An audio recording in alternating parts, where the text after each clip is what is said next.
Welcome to Educators with Oil. I am your hostess, Ronette Branham, here to offer biblical strategies for effective teaching.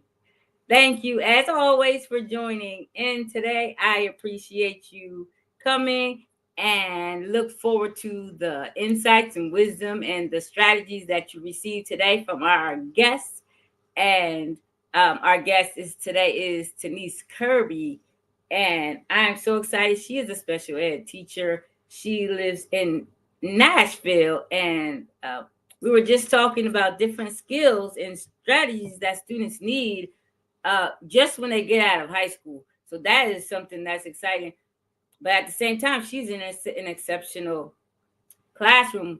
I think she calls it a learning lab. We're going to find that out in a minute. So just again, let's welcome Teneice Kirby to the stage. How are you today, Teneice? I am amazing. Thank you for this opportunity. I really do appreciate it so much. You're welcome, and thank you for joining. This is exciting. It's exciting. Every time I have a guest, I have met some phenomenal people. I don't know if you understand. I just in the past month, when I've spoken with people and asked people to come on, just the power in what they do, in the excitement in their words when they're discussing what they do, and then it sparks something in me, and I'm like, yeah, I gotta have you. I like this. So again, I'm happy. I know you have your special ed. We call it special education. hmm Uh, and I know that you call it something different, and you call your classroom and your students something different than we call our students. And it's not that that's unique, because I heard people call their students scholars. I heard that before, but it's something different and special when you say it, when you speak about your students. And I just want you to tell us a little bit about yourself and what it is that you do. Okay, so my name is Teneice Kirby. Most people just call me Miss K. What about me? I am a parent. I am an exceptional educator. I'm a business owner. Uh, work as a youth director at our church. I'm one of the leaders in our church.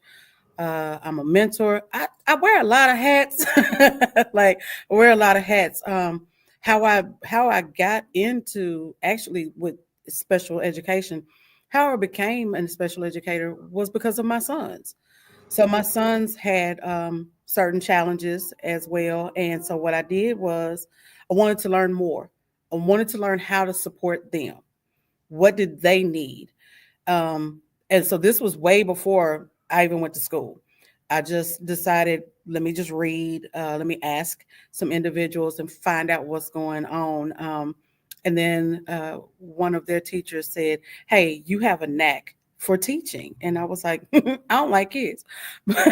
but, uh, but as I got into it and as I dove into it and just wrapped myself around it, it was amazing. I call my students my scholars. They're mine. I've had some that have graduated and gone on into life as young adults. They're still my scholars. It doesn't matter. I tell my families once we go together, we never break up. So like if you try to get rid of me, I'm gonna fight you. Like we are always gonna be together. I am always. I tell my families I'm a resource. I never ever tell my parents once they leave from my learning lab, they're not my scholars anymore. Those are my babies, and they will always be my babies. And so, just I've been teaching with a license for 14 years, but I've been an educator.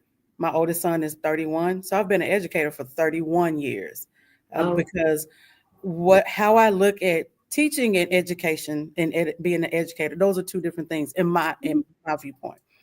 Teaching is I have a lesson plan, their student outcomes, their objectives, and once I teach this, then they have a test that they take, and then I can gauge how well they understood the lesson. An educator takes life lessons and weaves them into education and says, okay, we're going to do this story about Aesop fables, about the lion and the mouse, but we're going to talk about integrity. And what does integrity look like? I know what it looks like in this mouse. I know what it looks like in this line, but what does it look like you as a scholar? Do you know what integrity is? Do you know how that presents to other people? What is it? How can you lose your integrity? Can you gain more? So that's kind of who I am and what I do.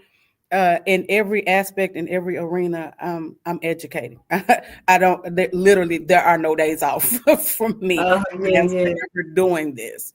So, and I I appreciate. love that. Yeah, I love that because educators are like this is uh I was gonna say empowered educators, but it's educators with oil. And it doesn't have to be a teacher in a classroom. It doesn't. And so I could that resonates with me when you say that because we are here to educate our students. And that's what we're doing um by offering life skills beyond the classroom. And anything that you could say, something like that, walking in integrity, what kind of emotional IQ do your students have? So I like that. And then your classroom is not just a regular special ed classroom, is it? Is it not? No, so the magic that happens in the learning lab. So most people have classrooms. I call mine a learning lab, and the reason why I call it a learning lab is because I don't really differentiate between I'm the educator, the adult, and you are the student, the scholar. We're partners. We're on the same level. I'm learning from them just as well as they are learning from me. I get to guide them in their education. And so, majority of my scholars have severe cognitive deficits. So, they're anywhere between 3 to 4 grade levels under their presently categorized grade. So, most of my scholars have anywhere between a 71 to like 46 IQ. And so they're severely cognitively impacted. But not only that, they are also their adaptive behaviors, life skills, independence. Those things are impacted highly as well. And some of them have communication challenges. So they're either non-speaking, which I don't say nonverbal, and here's why. Every utterance that a scholar makes is a way of communicating. It just may not be in a formative tone or a formed word. I have one, and I love him so much. But what he does is when he's happy, he's singing a tune, and it's a happy tune.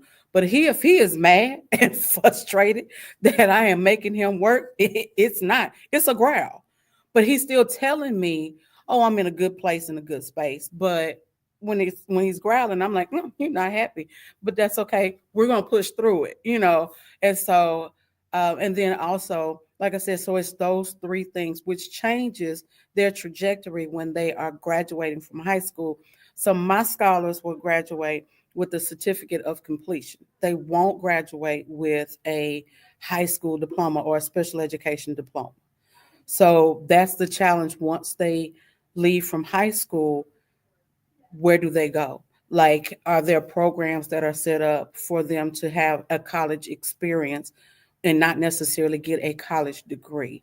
And so that is something to like heavily weight and consider when you're thinking about putting them on an alternative academic track.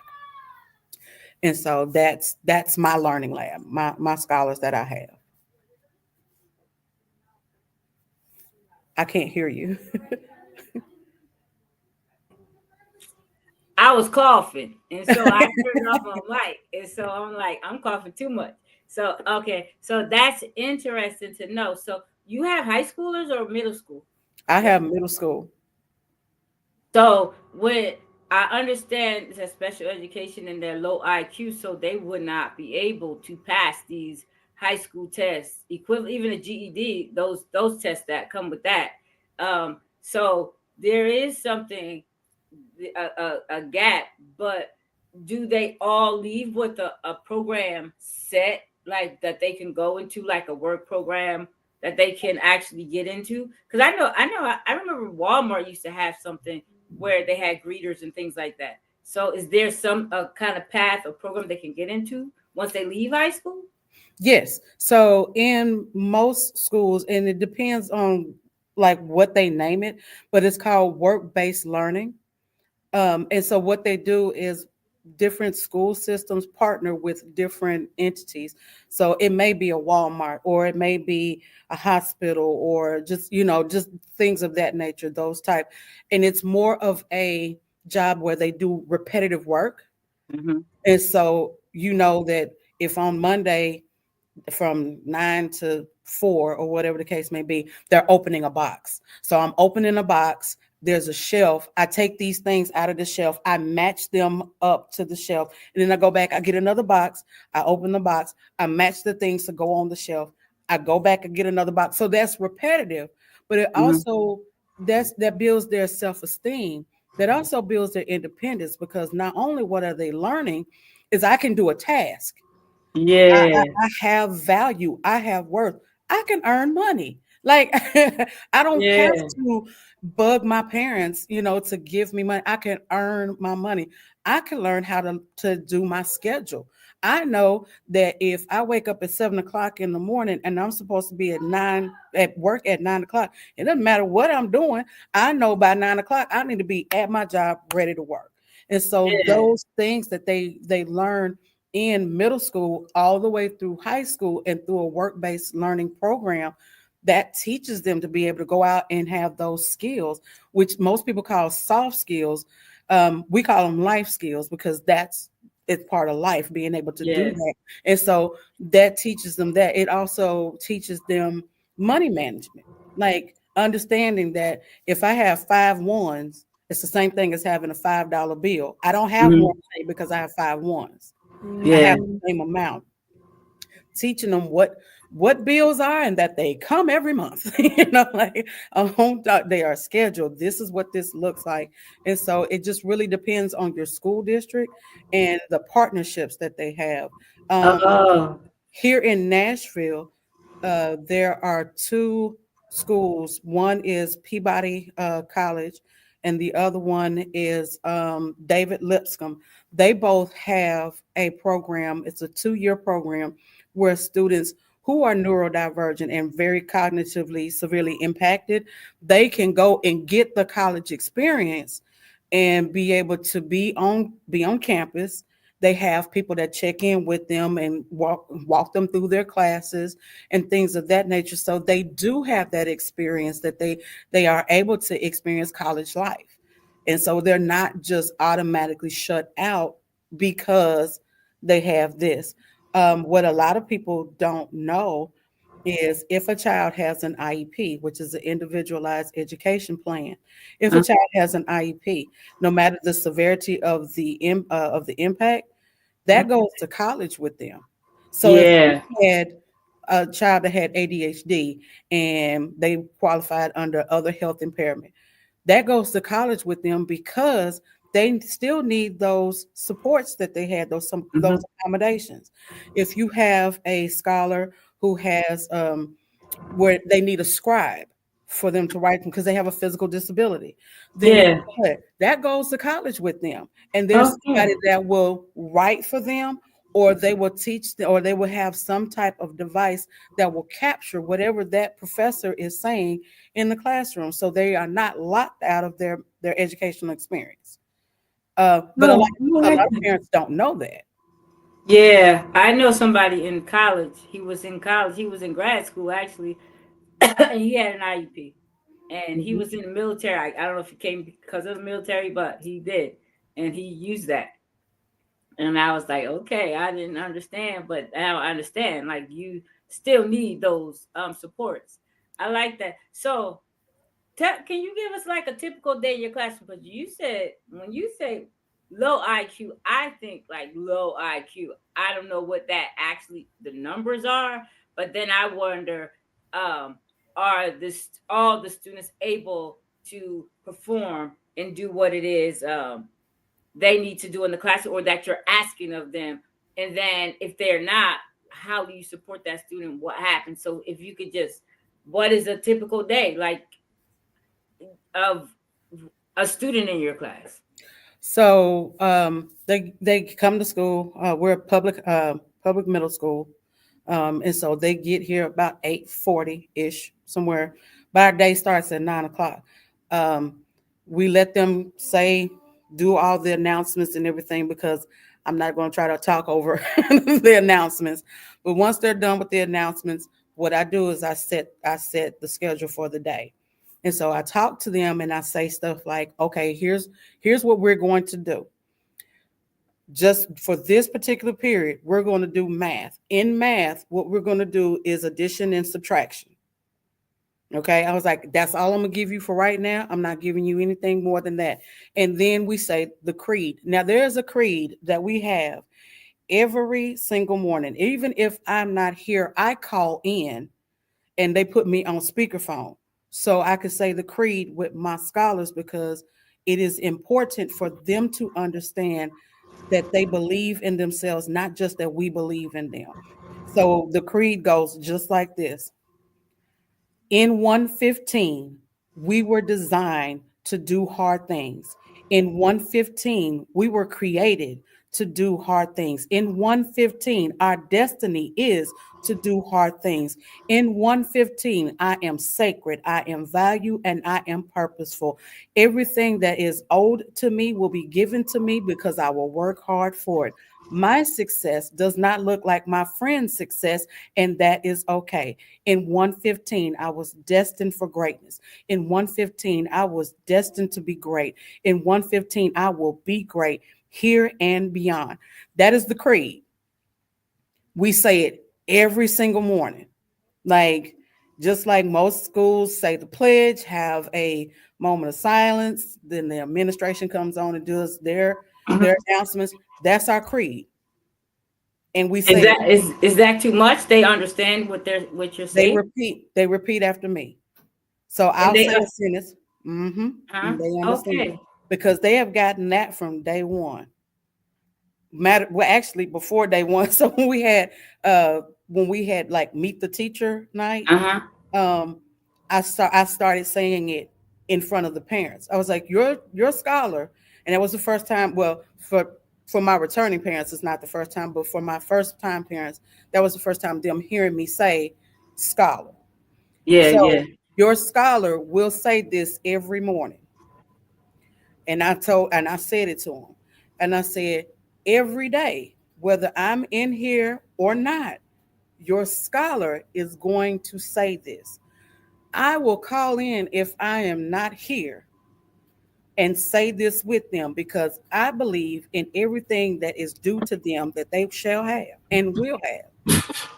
And so and so the parents were like, what? Okay, all right. But then when they realized and started seeing the maturity start happening and their level of confidence starting to grow, they were like, well, what are you doing in the classroom that their teacher didn't do? I said, I taught them to believe in themselves.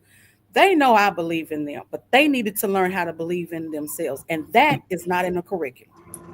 And Yeah, so that's yeah, a tone that we have to set. So then we do yeah. the creed after we do the creed, and then so we have I do, you do, I do, we do, you do. So Mm-hmm. if there's a new skill that they're learning, I'll print off whatever it is for the curriculum for us to do for that, and they have a modified curriculum.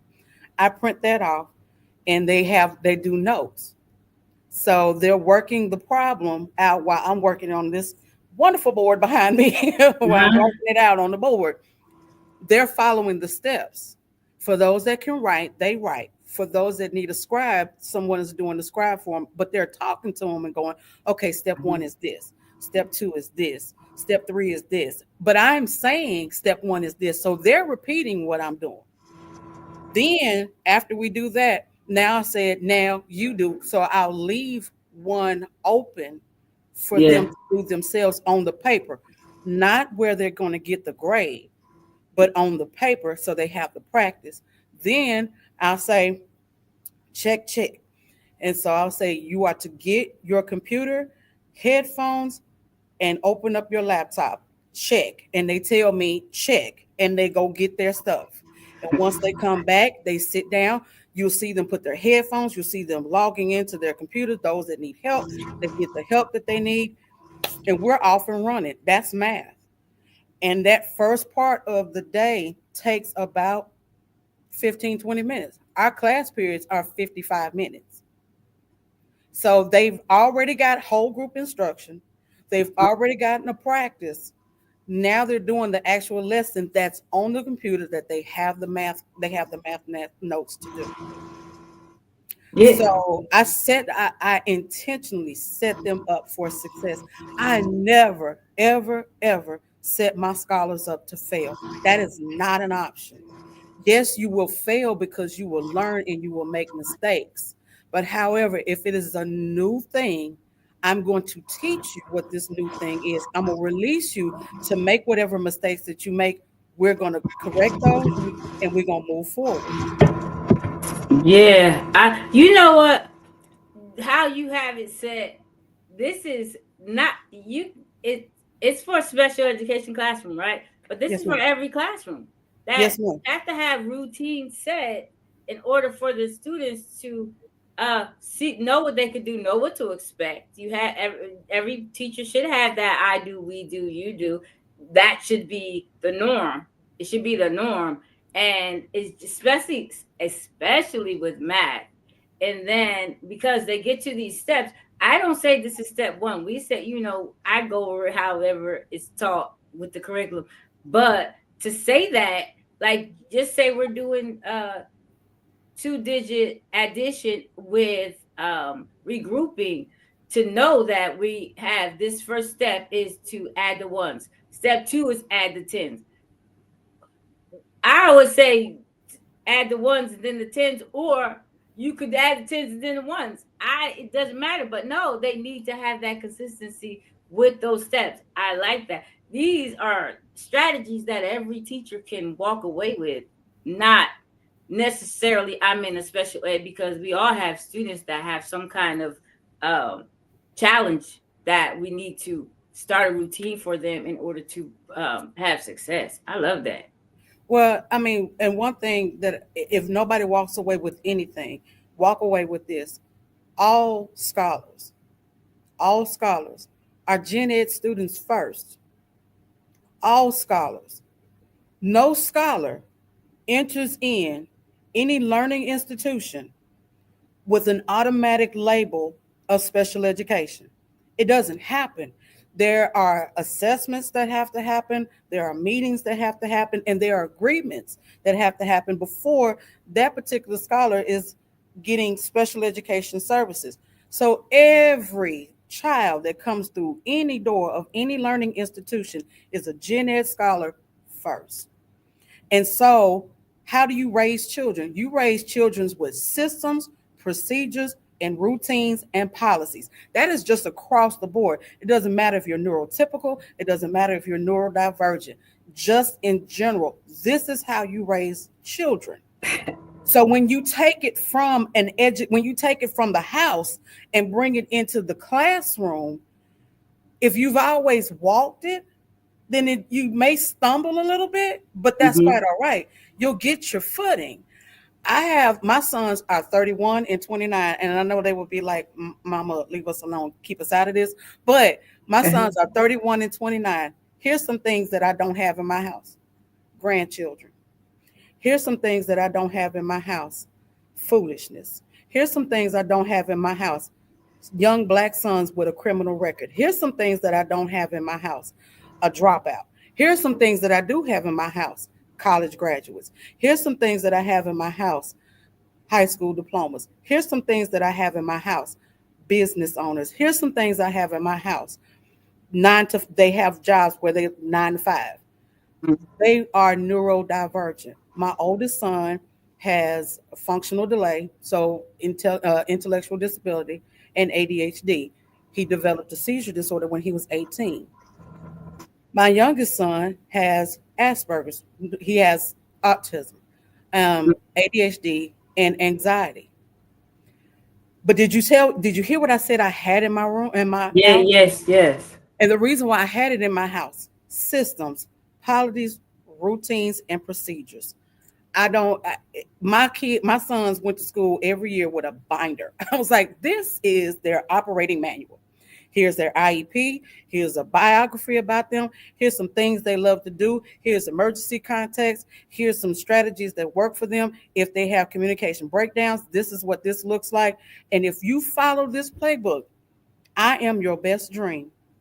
If you do not follow this playbook, I am your worst nightmare in flesh. So let's work together to make sure Yeah. that they have what they have here, because I'm gonna make sure they have what they have at home to bring to school. See, there's a cycle that a lot of people are like, well, you have to make sure that school to home is good, but then you also have to make sure that from home to school matches up as well. And I think excuse me, what has happened, there's a disconnect. Mm. When you in school, you need to listen to the teacher and do what the teacher tells you. But then when they get home, it's a different set of rules. Yeah. I just funny story. So in my building, they know me as Miss Kirby, but most of them call me Auntie. I'll see them in the hallway. Hey nephews, hey niece, hi babies, hey loves, how y'all doing and whatnot. But they're like, hey Auntie, and I'll be like, and there's some of them where I have to be like, come here, baby, come here, let me talk to you.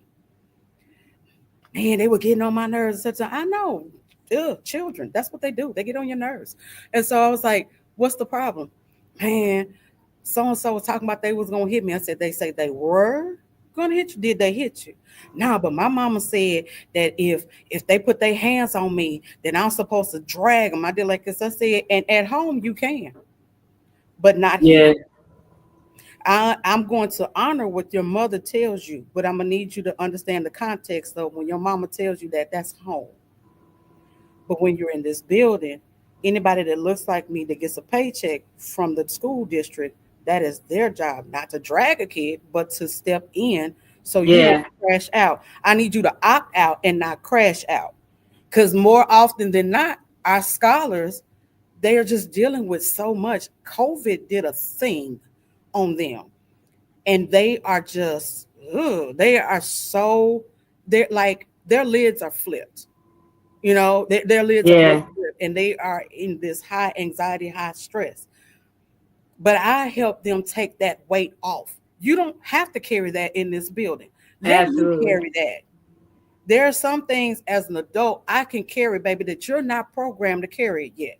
But you will learn how to carry it because you're going to learn emotional intelligence. And you're going to learn there's some things you just need to opt out versus crash out. Yeah. And so one of our scholars that not in my classroom, I love him so very much. Every time I see him, I give him a big old hug and whatnot. He's almost my height, and that's not saying a whole lot because I stopped growing at the age of 14. But We all I did give that. him I give him a big old hug and whatnot. But when I give him a hug, I'm telling him, I love you, I care about you. Everything that you need is in the classroom, getting paid, getting your check, your whole paycheck is dependent upon you listening to the person who gets a paycheck to come in there and teach you, not the individuals that got on the bus with you. I need you to opt out of the foolishness so you don't crash out this building. I love you so very much. Please go and have an amazing day. And so by the time I see them later on in the afternoon, what did you do? I opted out, Miss Kirby. That's what I'm talking about. Come give me a hug. That's what I'm talking. And this has been for 3 weeks with this particular scholar. And the teacher was like, what did you do? What did you say? I gave him an option. I told him, Yeah. you have an option. And a lot of times our babies are not told that they have an option. You just tell them what Options. they can't do. Yeah, absolutely. So you have to Yeah. frame the conversation real different. I'm gonna honor what your mama tells you because my mama told me the same thing. Somebody put their hands on you, you better get them before I get you. Like that's what my Yeah. mom told me. But that's not the reality that they live in, especially, and no offense to anyone watching of another ethnicity, but if you happen to be in the black and brown community, there is a target on your back and you are more apt to be out of school suspension versus Yeah. than just a phone call home to your parents. Now you Absolutely. done messed up your whole dynamic. Now you have a label that you are a troublemaker. Now you are on the radar of the school resource officer. Now you're on the radar of the guidance counselor to say this particular child needs to have more behavior interventions when they really just needed a conversation. Absolutely. So how did you? I know from being a teacher, I from when I first started, and parents used to tell their kids that their children, you hit somebody, they hit you, and all this kind of stuff. And then I explained to them, that's not the reality in the classroom. Both of you gonna be in trouble. Let him get in trouble, and then we fix it. So I have two things. One other thing is I remember having this little girl a few years ago.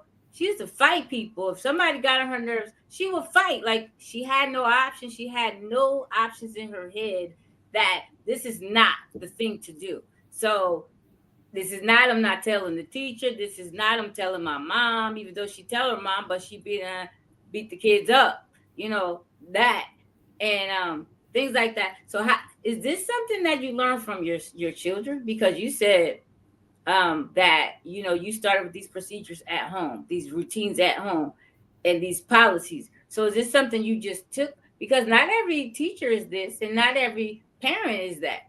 So if we don't understand this, how did you get to this understanding of what these routines, and then how to teach the students about options? Like how did you? Is that because of your children? You being a mother, because you were a mother before you were a teacher, right?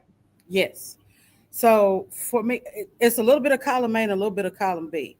Um, so being a parent of my sons and them being like really and truly, so my oldest son, if you were to think of a like if I said a chocolate Labrador, whatever it is that popped up in your head about that particular dog, happy and just that was my oldest son. My oldest son is a chocolate Labrador. My youngest son is a Chihuahua. He is he is an ankle biter. He's just that love them as I do, but I also understand and understood that the world is not going to see my oldest son as a chocolate Labrador, Mm-hmm. and they're not going to see my youngest son as a Chihuahua. Yeah, they're both dogs. Yeah, they're both pet. You can have them as pets and whatnot, but you can't treat one like you treat the other one.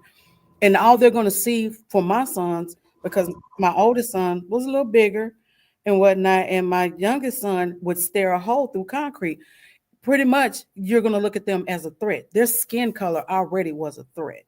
And so, because of that, I was like, hey, I couldn't tell them, if somebody puts their hands on you, you better deal with them. My conversation with them was, if someone puts their hands on you, if you didn't see it coming, I need you to go say something to the teacher. Now this is different. This is different parenting. Yeah. Didn't see it coming. Go say something to the teacher. However, if you saw it coming, let's negate the hit.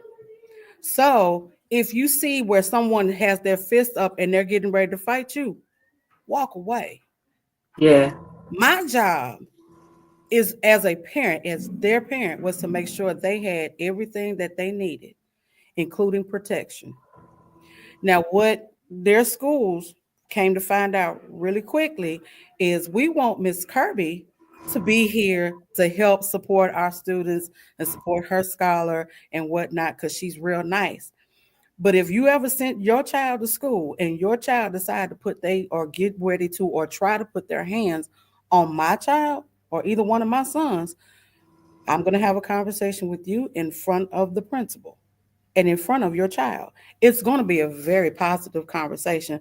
It's going to be a very progressive conversation, but it's going to be your one and done. Because now let everybody know, hey, we shouldn't have this problem again.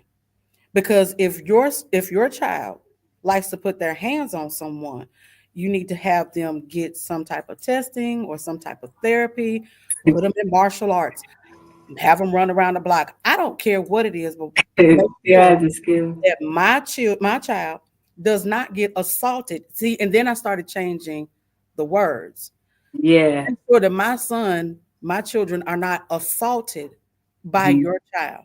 because my children are neurodivergent. They have special needs. And if your child assaults my children, that's called special considerations when you get an assault charge. And it goes from an A felony to a C felony. And it does not matter your child's age Mhm. because the intent was there. See, then I started flipping into my advocate hat and legalese. But what it does, it puts the parent, it put the parent, and it put the administration. Oh, she's one of those parents. Oh, she's an informed parent. Okay, well, we're gonna make sure that whatever doesn't happen to them. And And so so, yeah. and so It, then once I became a teacher, once I became an educator, I just had conversations with students, with scholars, and go, well, why did you do that? Why did you hit them? Because they were looking at me funny. Looking at you funny? How? They were looking at me like I like they was gonna do something to me. Show me how they looked at you like they were gonna do something to you. So you read minds. They were like, yeah. No, well, no, I don't read minds. Are you sure? Because if you're looking at someone and you're thinking they're gonna do something to you, then that says you know what they're going to do. You can read minds. Oh, read my mind. Oh, and but what would happen is as I'm having that conversation with them, they're starting to realize, oh, that's not them, it's my perception. yeah. And I would ask them, okay, so what makes you think somebody would want to do something to you? Because the only thing I really want to do right now is tickle you and pinch your cheeks because you got the fattest cheeks. I just love your cheeks. I want to pinch them, but I'm not going to pinch them because I know you don't want me to pinch them. I'm not going to tickle you because I know you're still mad. But I also want to give you a hug and tell you that you're valued and you're purposeful and you are loved and you are safe in this building every day that I come in here. I'm not in your Okay. classroom. You don't have to be in my classroom. You just have to be in the building. And So, I had more scholars the last building that I was in. I had uh-huh. more scholars that I had to walk in and go, I love you so very much. Please go to class. Please go, Oh, yeah, please yeah. go to class. I love you. I promise I will do lunch with y'all somehow or another this week. But right now, I need you to go to class. Please, can you go to your class? Because Yeah. I'm tired of your teacher emailing me. Can you go to your class? you know, and, but it is building those relationships. But then letting them know you have options, you have a choice. Because most of the time, our scholars come to us, they don't have a choice. Life hasn't given them a choice. Their Yeah. parents haven't given them a choice because the parents didn't know they had a choice. And their parents didn't know they had a choice. Society tells them their choices are cut off. And so if every time someone's turning around and telling you, well, you can't do this and you can't do that, and this is not an option, then you have to start telling them what their options are. Here are your choices. But you have to tell Yeah. them in a loving way. You can't tell them why they're mad because they're not hearing you. No. So it sounds like you were that parent first, and then you transferred it into the school. And your schools, they appreciate it because the students appreciate it, scholars appreciate it. So you started with that foundation, and then that foundation has um, just been there, and you build upon it. You build upon it with the routines and the strategies. And so when how long are your students in your class? Like, would they be in there for the whole middle school? Yes. So they start sixth grade with me, and once they get to eighth, once they finish eighth grade, then they go to high school. So specifically this year, we have five. It hurts my heart to say it. We have five that will be leaving us in May, and they are my babies. And I know they're going. I know that we have equipped them. I know that we have prepared them, but I know life is going to throw them a curveball. So myself and the other co-teachers that are in the room, our principal is going to be so mad. So we have decided, okay, in August, somebody's going to take a professional day so they can go to the high school and just check on them.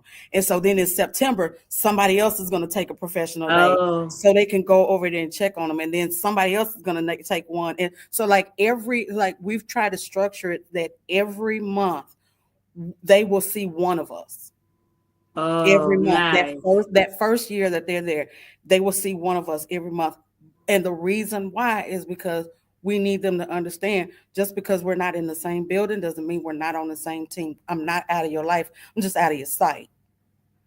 Checking in with parents at least once or twice a month. Hey, how are things going? What does it look like over there for them? What are they struggling with? What do you need resources in? Just making sure because that is a pain point and that Mhm. is a sense of nervousness for parents. First of all, it doesn't matter what your IQ is. Yeah, For you to go have your child go from eighth grade to now going to high school, that's a lot to take in as a it parent. is a lot. Now take in, let's layer it. So now my child is now going to ninth grade. My child has special needs. My child is non-speaking. My child is of a different ethnicity. My child is of a social economical level. So now you're layering all these Yeah, different yeah. things on it. And so I don't know anybody in that building. You know, like, as a parent, I'm like, I don't know you people. Hmm. And I got to trust that you're going to do what you're supposed to do for my baby.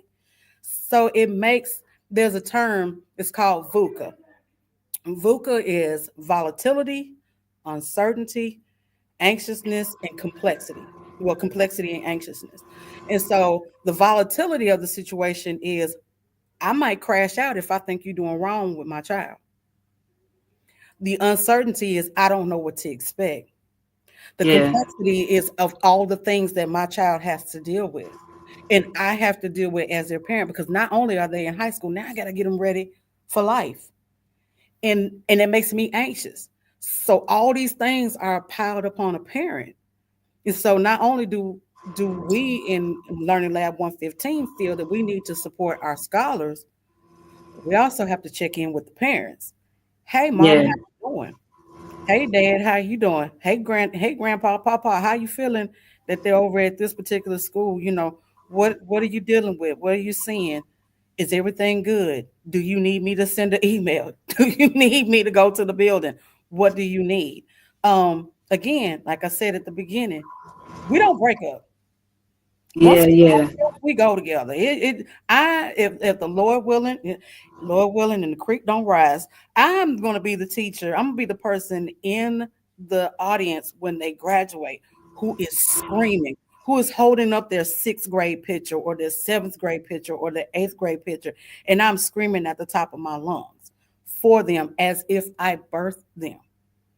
And the reason why is because they're still mine. yeah. Do the students have a hard time leaving, going to the high school, leaving middle school? This is my first this is my first group that will be leaving Oh, me and they cried in November. We don't oh, want to leave. We don't. because you were discussing that it come May, that's it. So what I told them, I started the conversation with them last year about this time last year. Hey, next year is 8th grade. This will be the last year that you will be with me in 8th grade. These are some of the things that are going to happen. I believe in preparing children for what's about to come as much as I Uh-huh. possibly can. And so explaining that to them and whatnot. So once November hit and we were getting ready to go on we were going to go on Christmas break pretty soon. I was like, remember, when we come back from Christmas break, it's all gas, no brakes. We punching it, we hitting it, we're hitting the ground running. You all know the systems, you know the routines, you know the procedures. This is what we're gonna do. And it started with so it's five. It started with one of them making the little sniffling noise. I'm like, oh baby, is your sinuses is your sinuses bothering you? Is your allergies bothering? And then you heard another one. I was like, and I turned around and I looked at my co-teachers and I said, are they crying? Like, I was like, are they really crying? Are they really crying? And then I was like, they're really crying. Like I turned around, I was like, they're really crying. Why are you crying? Because you are gonna leave us. I was like, no, I'm not gonna leave. I'm still gonna be here. You have to Yeah. go. And I was like, but you're ready. And no, we're not. I'm like, but you are. You're ready. You just don't know that you're ready. But Yeah. our job is to make sure that you know that you're ready. And I promise you're going to know that you know that you know that you know you're ready. When May comes around and you get your eighth grade promotion, you're gonna come across that stage and you're gonna be like, I'm ready, Miss Kirby. And I'm gonna tell you, yes, you are, baby. And I'm gonna give you the biggest hug. And I'm gonna give you a kiss. And you're gonna go ahead and enjoy your summer. I said, but I'm gonna go and sit in my car and I'm gonna cry. Because So how are they coming in? Is sixth to eighth grade middle sixth to school? eighth grade. So how were they coming in? Were they like distraught about leaving their fifth grade teacher? Because I'm pretty sure they were in the same classroom for a couple of years, right? Mm-hmm. Prior. Were they upset? What, or was it an easy transfer? Was it tough? Because not like my kids come in. I don't miss my kids. My kids leave, I never missed a child yet. In 20 years, I have never missed a child. I have never had that kind of attachment. I see them in the hallway. Hi, how you doing? Some of them I don't remember their name. Like that. That's just me. I don't attach. And that's just me. That's probably not normal. But that's I'm just saying. I never have say, oh man, no, I never. I see them now, like oh, look at these third graders, they're so big. But so did when they came to you, were they like upset about going to a new school, a new class? So this is my second year in this building. And so I didn't have them when they came here Oh, in fifth grade. Um, and prior to me being in this building, there were some inconsistencies in our learning lab. They weren't supported like they needed support, like they deserved to have support.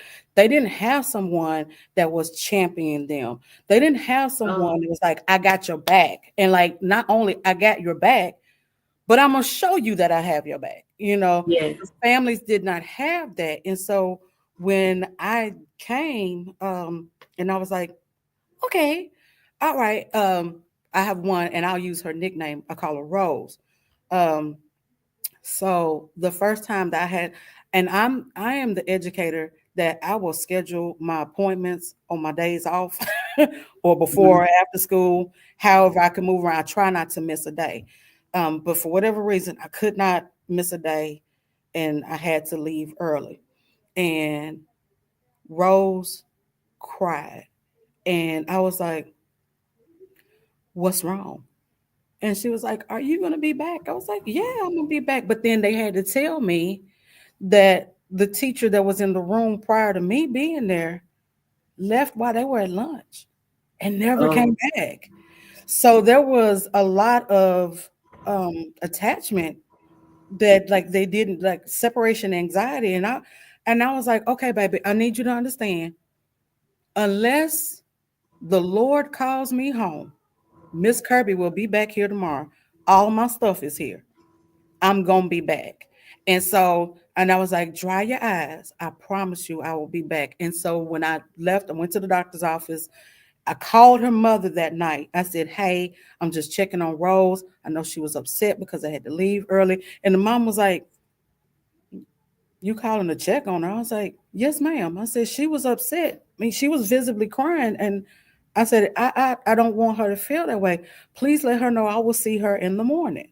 I said, as a matter of fact, can you put me on speakerphone? Mom put me on speakerphone. I was like, hey, my Rose, how's my Rose doing? And she just lit up. Miss Kirby. I was like, yes. I said, I called to see how you're doing. And I want you to know I will see you in the morning, okay? And she was like, yes, ma'am. And when I stood at my front door and when she walked out, I said, Rose. And she was just like, Miss Kirby. I said, I told you I'd be back. And I said, but I understand now that you have to learn that I'm going to always be here. And so, and if I can't be here, I will give you a heads up. So, majority of my scholars had just been abandoned and had just yeah. like, like I said, the teacher went on break. Like they went to lunch and they came back and she was gone. Like her purse was missing, her personal items were gone. I was like, First of But all, that does. I had right. a class prior where I was the third teacher in that year. That their teacher left early in the year. Then they had subs, and then they got split up to another general ed classroom, to split between two, and then Mhm, I came. So I understand what you're saying, because it became what I didn't tell them if I was going to be out, because I knew when I was going to be out. It wasn't like it was, oh, I just woke up like 2 weeks ago I woke up sick. It wasn't that, because I had a flu. That's something different, but mhm, it wasn't that. I knew I was going to be out, or I had take a half day. I couldn't even tell them, because one little boy, he would start kicking things, and I'm like, this doesn't make sense to me. But I understood I was their third teacher, not to mention the subs that they had in between that time.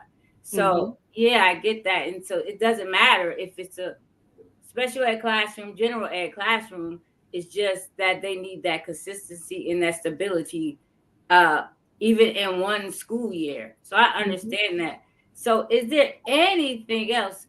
There anything else that you want to share about having us being a special ed teacher, uh, exceptional education teacher in a learning lab, that we may be having difficulty, like we don't understand, like just for me, even though I've been in autism classrooms, where that was what they did in the middle school, and I was a sub in those classrooms in high school, middle school and high school, and I saw their routines and how they were training the students. It was a lot for me, and then it was a lot. So are there some misconceptions that we have that you may want to share? Okay, this is what it's really like in the classroom, that it's not, maybe not what you think, or maybe what we think you know So I will say this: every classroom operates different, and just because you have a scholar, you have two scholars in your classroom that have autism, they're going to present different. Mm-hmm. Um, Special education, neurodivergency is not a monolith. It's not a one size fits all. You have to be able to pivot. The wonderful thing about special education, the wonderful thing about working with students who are neurodivergent, is they keep you on your toes. And you have to say to yourself, I am willing and courageous enough, and I value their educational journey, that if I have to step outside the box, well, then I'm going to step outside the box. Now, I'm an out of the box teacher. I told my principal when he hired me, I said, sir, there's probably going to be some times that you want to walk me out there. You're going to want to walk me out to the football field and go, see these white lines? These are called boundaries. And I need Mm-hmm. you to stay inside. I said, but what I'm going to tell you is those white lines are conforming to those who understand what boundaries are. However, for my scholars, sometimes they color outside the lines. And sometimes that's where I have to go get them to bring them back in. I am not Yeah. making them fit education, I'm making education fit them. And it really looks different. And so, um, if you just give me some leeway, I say, I know some things I'm going to do is going to look crazy. I know it's going to sound crazy, but I promise you, there's a method to my madness if you just watch. And he has not been disappointed. My, as a matter of fact, my scholars were, before I got here, my scholars were never recognized for awards day. They always got their awards in the classroom. I am proud to announce that of the 12 scholars that I have, 8 of my scholars are on the principal's list. Not because I gave them grades, because they earned their A's. I don't give grades. I record what you do. Yeah, So yeah. principal's list. I need people who are watching and listening to understand this. Your students, your scholars will move heaven and earth for you, as Mm-hmm. long as you show them these are the tools in which you will use to move heaven and earth for yourself. And if Yeah. you do that, if you believe in them and you pour into them, Oh my God, sit back and watch them shine because they're going to do it. They're going to like reach heights that no that people told them that they wouldn't be able to, and they're going to be surprised. But you have to say to yourself and say to them, I knew you could do it. But you have to believe that they can do it first and be willing Yeah, to push them to do it. Even if yeah, they're going, I can't do it. You can. You can't do it right now, but you will, and we're going to practice. You have to be able to speak life into them. You have to be able to speak hope into them. You have to be able to speak just the it will happen into them. And yeah. that's with any scholar. It doesn't matter if they're neurotypical or neurodivergent. Believe in them. And don't just say you do, show it. Walk it like you talk it. Absolutely. I appreciate that. That just leaves something I told my principal today that we did um, Friday in my class, in my classroom. We watched a video about people, teachers choosing one student in their classroom and saying, I believe in you and why I believe you can do what you can do, right? And why they chose that particular person. So my students they wrote two little notes to two students in the class, and they said, I believe in you, from whoever, what their name was, and then from whoever they were. And so I looked around the classroom, made sure everybody's name was somewhere. If it wasn't, I wrote a couple, and then I had students write maybe three. But those students have those on. I told them to put them, sticking them on their desk. I see them a little. I actually saw a child who dropped his on the floor. He went and picked his stuff up, and he had it in his desk today because he wanted that. You know, that those little notes. Um, and so I appreciate that. I appreciate treating each child as important. Yeah, and so this who I don't know what that person's name is. Coach said you are amazing to watch, and I believe it. I believe it because it is. You can tell when somebody's just talking, or when it's something that they actually do, because you can feel what they're saying. This is what I do. And so I can appreciate that. And I thank you for for joining me. This has been amazing.